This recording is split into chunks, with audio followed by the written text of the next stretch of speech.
Hey, Angie Rae here with Girl That's Toxic. Hope you're doing well. Well, let's talk weed. Yes, I said weed, W-E-E-D, marijuana.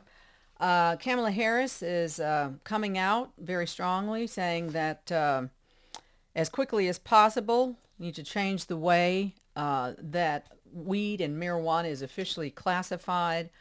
Um, Currently, marijuana is considered as dangerous as heroin and as dangerous as fentanyl, which it is not. Okay, this is just all a lie. It's been a Schedule One drug, according to the DEA, the Drug Enforcement Administration, for forever. The classification makes it one of the most dangerous drugs possible with no medicinal uses, which all of that has been debunked. Other substances in the category, I mentioned heroin, ecstasy, LSD, totally different experiences with those drugs from my research.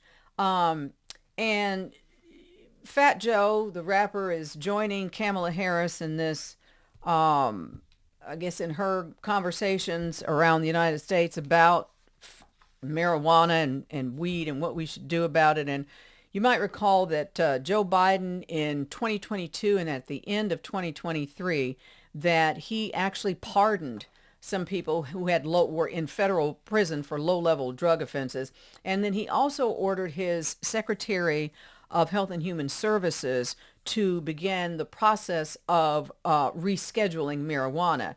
And his recommendation was that the DEA should reclassify marijuana not as a Schedule 1, but as a Schedule 3 drug, which still has some issues with it, legal burdens, but it would make marijuana enforcement significantly lower, a lower priority than some of these other drugs that are Schedule 1 drugs or Schedule 2 drugs.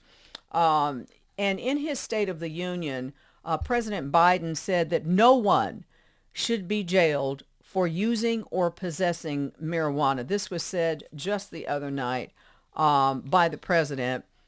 And, I don't mean to be a skeptic or anything, but I just find it interesting that this specific issue is coming up now. Again, I understand the administration has been doing some work on it, but we're hearing from Vice President Kamala Harris now, and it just is political season. It's the season where we are going to elect a new president.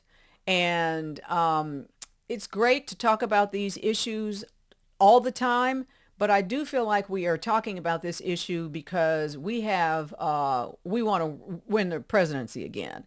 And so let's talk about this issue because this issue will resonate with certain communities, in particular communities of color, where we have been the majority of folks who have been getting the raw end of the deal when it comes to marijuana and incarceration.